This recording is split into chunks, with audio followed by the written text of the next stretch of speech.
Brothers and sisters, today we have the wonderful feast of Saint Teresa of Avila, one of my favorite saints. Saint Teresa of Avila is a doctor of the church. She's particularly known for the doctor of prayer, along with Saint John of the Cross.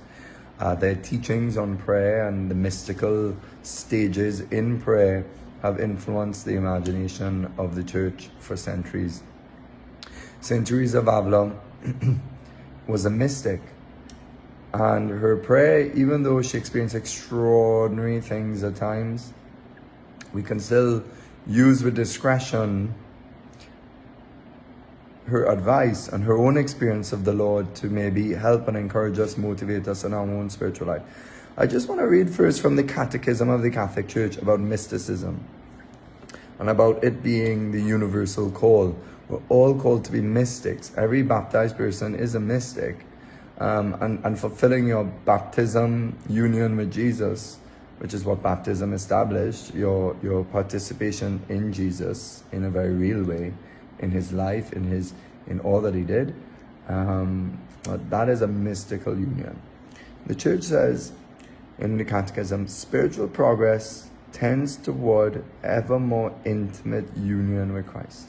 So if we're progressing in holiness, if we are growing in the spiritual life, then this is ordered towards Christ. It means that we're growing more and more into him. This union is called mystical because it participates in the mystery of Christ through the sacraments. So what we call the holy mysteries, the sacraments of the holy mysteries. And in him, in the mystery of the Holy Trinity.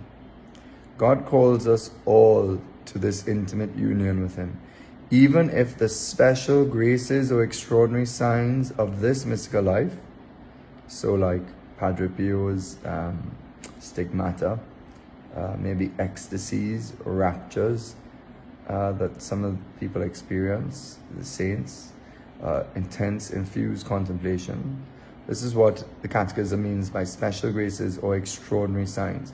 Or Teresa of Avila herself, her own vision of the Blessed Trinity.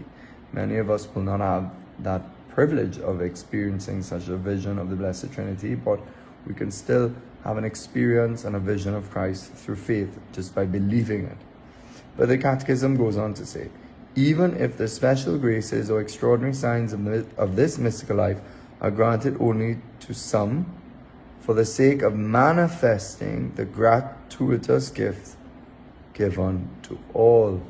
So, take for example St. Padre Pio. If his gift of the stigmata, it was an external sign visible to the world to see of his passion. And I've preached on this before.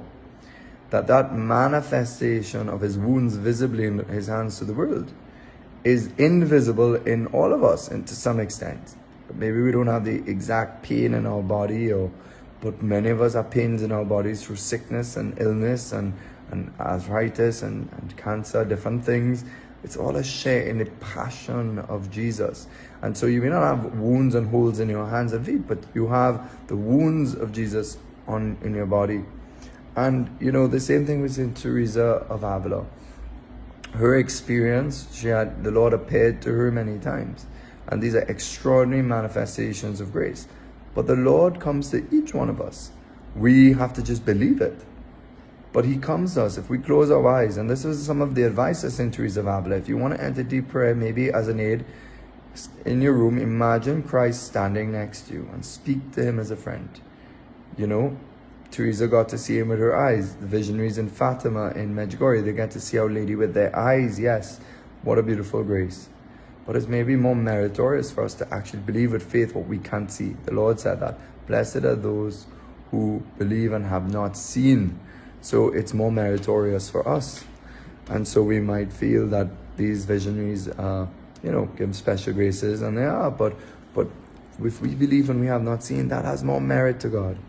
So that's one thing about St. Teresa of Avila, about her own mystical life, that she searched more and more, and she has much advice about how to grow in contemplation, grow in prayer. Her famous definition of contemplation is that it's simply speaking with Jesus as a friend, conversing heart to heart. To really believe that the Lord is present in our life and that we could converse with him as a friend. For us to do that, we have to make that act of faith and become aware that he's present with me right next to me. Or obviously in the Eucharist, a privileged form of Jesus being with us. His entire self is present. So St. Teresa then would say, a huge part, there's one basic principle.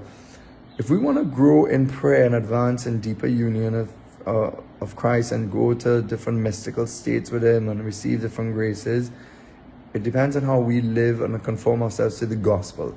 The more we conform ourselves to living the right path that Jesus carved out for us, then the more we will be closer to him, and therefore the more we will receive him, more of his light. So living the gospel is an essential part to growing in the life of contemplation. And that's her basic fundamental rule. And she will also say, make a determined will to pursue it.